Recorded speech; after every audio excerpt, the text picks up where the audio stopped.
Welcome to Inside Crime the Experts. In this series, we'll bring you updates on what is making the news in the crime genre in Australia and around the world. Our experts will take you inside some of the most challenging crimes and mysteries. Many of these are unsolved. They're the stories of serial killers, murders, organised crime, disappearances, scams, frauds and heists. And now to our experts. Tim Watson-Munro is Australia's leading criminal psychologist. He's delved into the minds and crimes of some of the most notorious criminals in Australia and around the globe. Dr. Xanthi Mallet is a world-renowned criminologist and an associate professor at Central Queensland University. And I'm Duncan McNabb. I started my life of crime as a detective in policing, in major criminal defence work and in the corporate sector before heading toward the media as an investigative journalist, author and TV producer. First up, some news. Erin Patterson's trial for murder and attempted murder, the death cap mushroom Beef Wellington case, is still running in Morwell in regional Victoria. The trial started on the 28th of April 2025. It's attracted global interest, and I was there only a few days ago. The courtroom is still packed with people who queue for a seat each morning. The media have 6 seats, so the rest are for the public. We'll update you when there is a decision by the jury, and there will be commentary. Lots of it, but not yet. The ANOM phone app caused a massive stir in the world of organised crime. It was marketed to outlaw bike gangs, drug cartels, dealers and so on as the uncrackable means of chatting with criminal colleagues to plot their nefarious schemes like murders, drug and gun deals and money laundering. Law enforcement, they were assured, couldn't listen in, but what they didn't know is the good guys didn't need to listen in because the app was making a copy of the messages and sending it straight to law enforcement. In June 2021, there were worldwide arrests thanks to information from the app. Courts in Australia have maintained that a surveillance warrant to intercept this information wasn't necessary, as the app was simply copying and forwarding.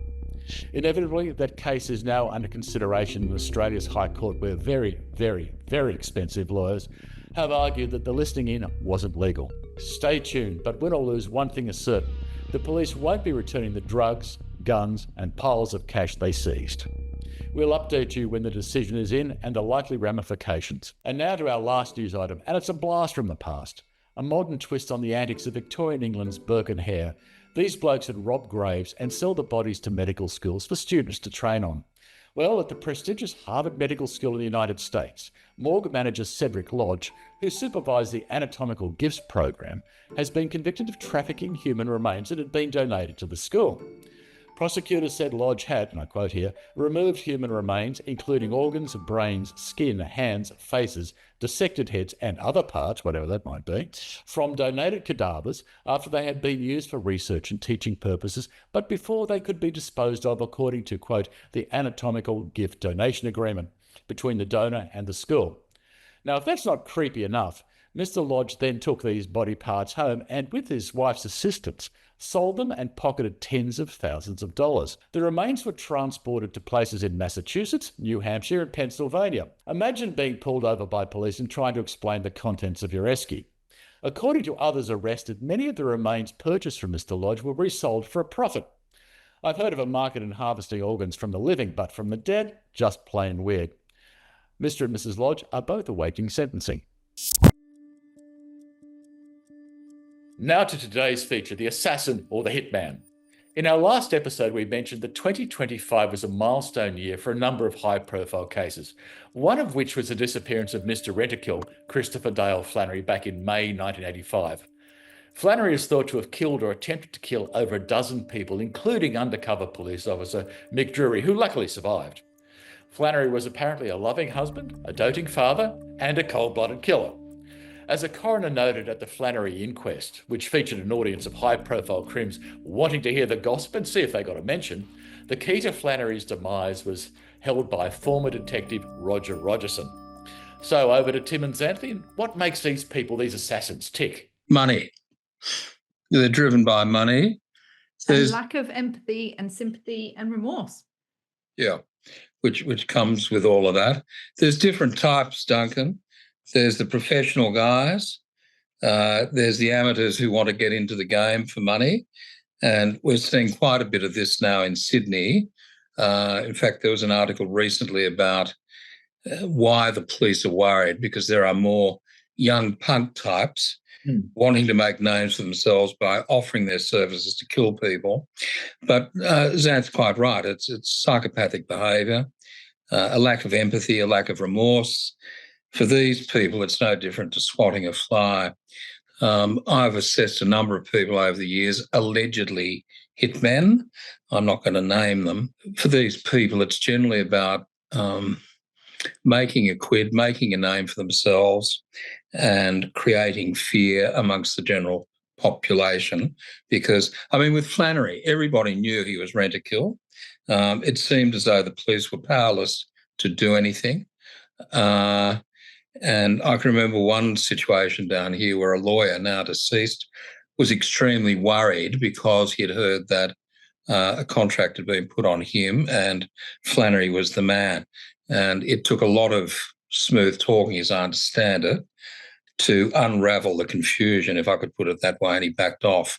Just going back to money, we're seeing in Sydney's underworld these days, which is, quite dangerous, not only for the people that are targets, but also for innocent bystanders. These guys come from the point and spray principle. They just open fire, and if you happen to be in the way of bad luck. But they're talking $1 million hits. Flannery was actually caught on tape, very early car phone recording. He was talking to Dr. Jeffrey Edelston, who was quite famous for interesting choice of partners, pink helicopters, football teams, and very, very gaudy medical practices. Edelston was having a chat to him about a recalcitrant client that he was having problems with, and he inquired about Flannery, how much it would cost. And Flannery told him quite openly $50,000 for a hit, around about $150K these days, or $10,000 to have them beaten up. And Edelston was concerned not about the $50,000, more the $10,000, and asked why it was so expensive. And Flannery dryly responded, well, baseball bats aren't cheap.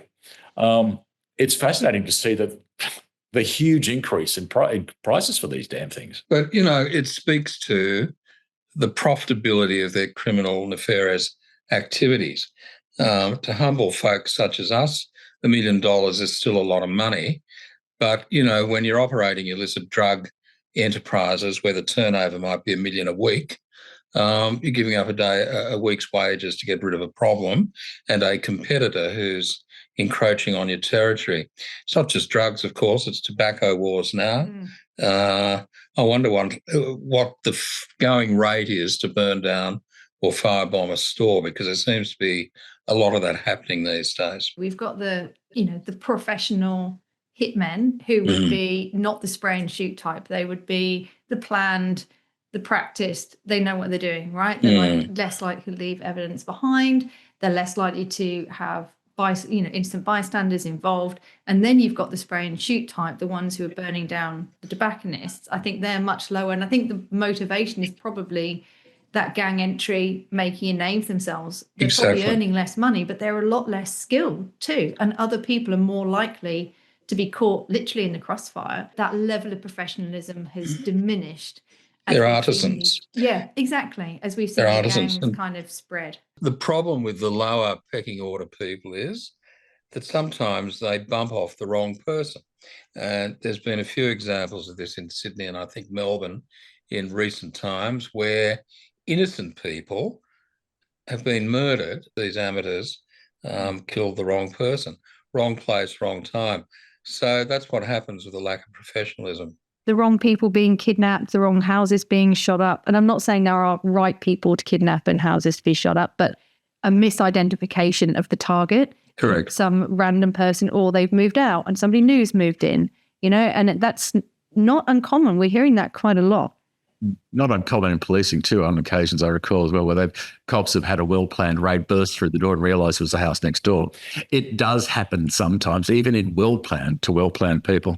Just as a curiosity, very much in your bailiwick too, we have the people who just disappear and those that are, of course, conspicuously left. Is part of this hitman scenario the impact that the client really wants? Do I leave a body outside for everyone to see, or do I just make the person disappear? Well, that depends on the message you're sending, doesn't it? Are you trying to get somebody to disappear and cause you no more problems, or are you trying to send a message to everybody else? I suppose disappearing someone isn't, it's fairly complicated as well.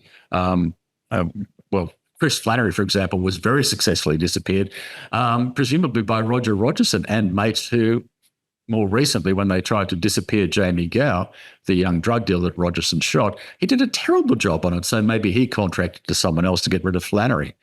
We can say that comfortably because Rogerson is long dead. There's always a purpose. And there was a recent abduction and murder of a woman in Sydney. One of the children was hit over the head with a baseball bat. I mean, there's no rules anymore. There's no ethics. Not that you can talk about ethics when it comes to contract killing. But in the olden days, you'd recall Duncan and Xanth, there were certain rules. You didn't go after the family. Yep. You didn't go after the wives. You didn't go after the kids. Yep. Those rules are out the window now. And the kid who was hit over the head with a baseball bat, lucky not to have died. Collateral damage. What threat is he to anyone? And I think they're more than even collateral damage, aren't they? They're almost being used as pawns to increase the fear. You know, families are not off the table anymore. That's quite right. And, you know, I understand with that case, the latest theory about it is that the partner of the deceased woman may have been involved in criminal activity. And so here's the danger. You're living with, dating with, associating with somebody who is offending the underworld or people involved in organised crime. They may get to those people to send a message to you. So it's very dangerous sort of behaviour and escalation that we're witnessing at the moment. And do you think this is the crime gangs also making the point, we don't care, your target is X, we don't care what gets in the way, just remove them. It's all to amp up the terror as well. The bravado of our current crime gangs is terrifying, as this, I presume, is part of that as well. We make a point, no one is safe. Well, you know, I say this kindly, but you have strong connections with New South Wales Police, as I understand it. They must be at their wits' end. Do they ever talk to you about how this problem can be solved? Because I'm not sure that it can be. I think we've entered a new zone now, and there's no going back to the old zones. No, I think one of the problems confronting policing everywhere is that we are, well, they're not hamstrung, they're quite appropriately contained by what they can and can't do legally. But back in the old days too, crims wouldn't think about doing this sort of stuff. So the cops are operating in one sort of well-established rules, and the crims have rewritten the entire handbook. And these are the new gangs too, the bike gangs that used to be bike gangs, but now you don't need to ride a bike, for example, and massive amounts of money, much more than the old crims used to have. You know, we're talking $1 million for a hit. Back in the old days, that was just astronomical money, and no one would do it. Drugs changed the face of the game by the look of it. Well, it added to their profitability. So, as I'm saying, $1 million is a lot to us, but to them, it might be a week's earnings to get rid of a problem. So the money is almost secondary to solving the problem, isn't it? Yeah, and I suppose, as you and Xanthi was saying earlier, we're getting younger people coming to the gangs, trying to make their progress through the gangs. It's almost like a criminal apprenticeship. You commit some absolutely vile crimes and you become part of the gang. You've got to sort of make your way up the hierarchy of the gang, and it's a hierarchy that's denoted by violence. And that's why we're not seeing any disincentive for these like youth gangs. You know, we're seeing them with carrying serious weapons in public. There's no real disincentive for them. And in fact, if they do want to move up that criminal gang hierarchy, there's an increased reason to really get involved in these activities and to be seen to be at the centre of them.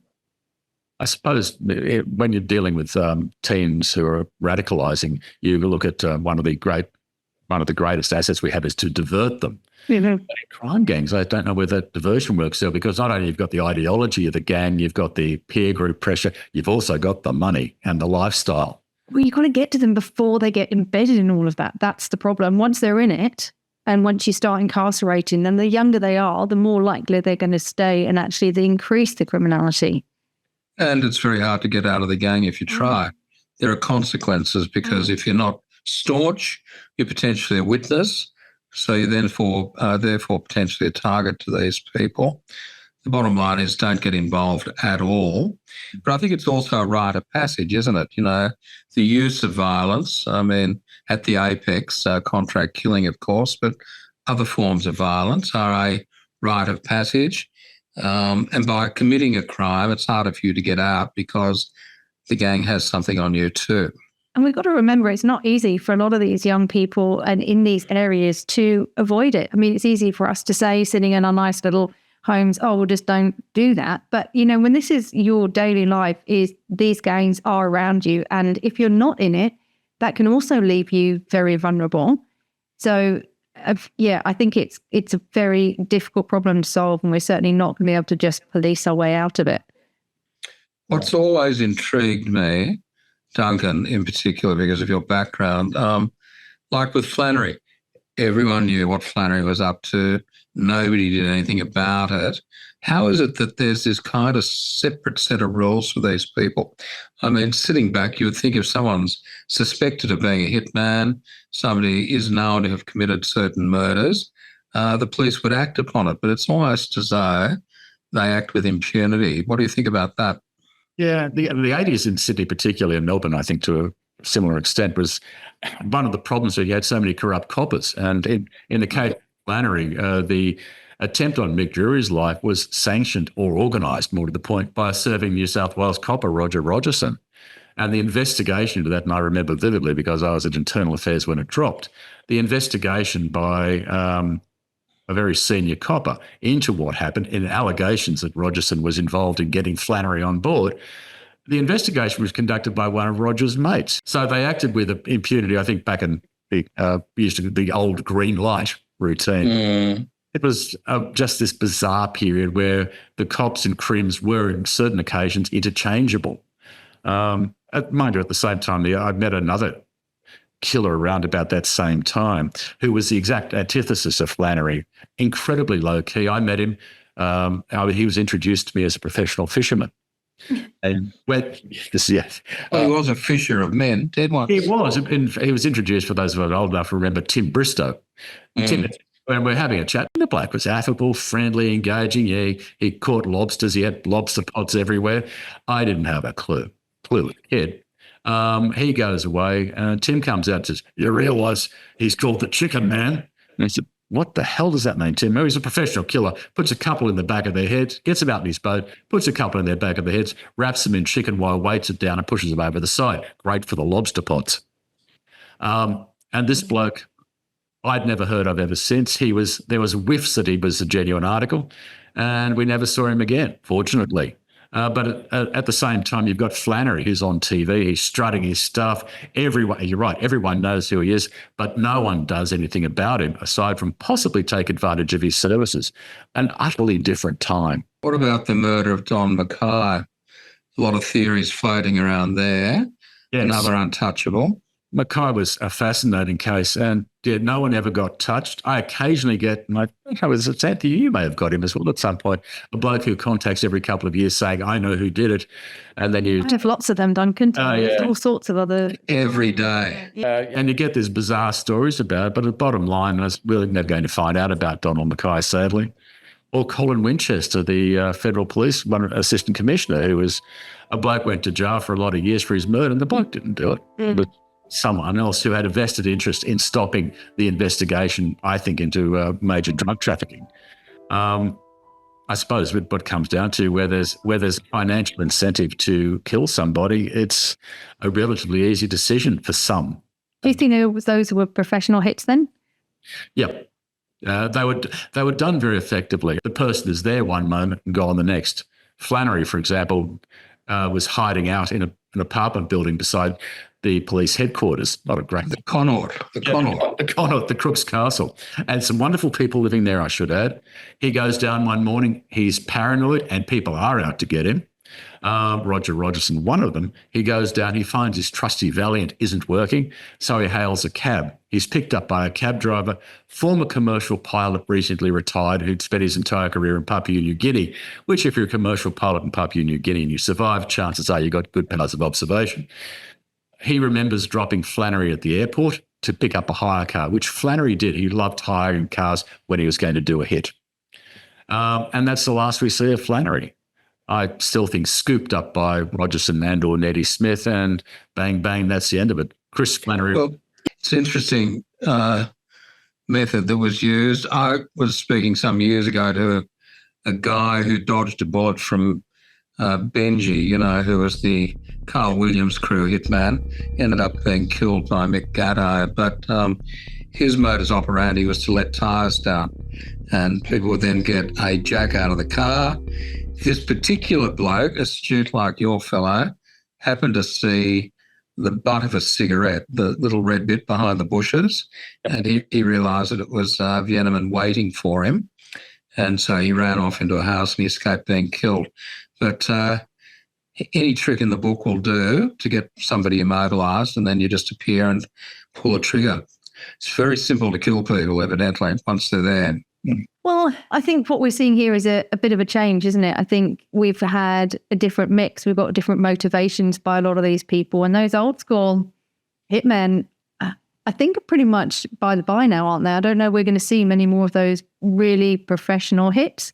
And my concern is we're going to see the increased violence and this lack of, I guess, professionalism come through, which ultimately puts other people at risk. And I think that's the concern for the community and the police.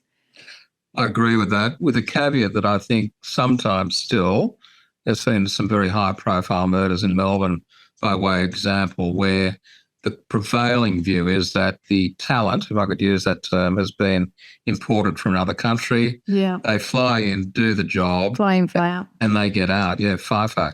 But I think, as Duncan points out, the amount of money to be made, you organise a team to assist you in committing the crime, and the bottom line to all that is it's increasingly unstable and dangerous for people who may have nothing to do with the crime at all, or the criminals.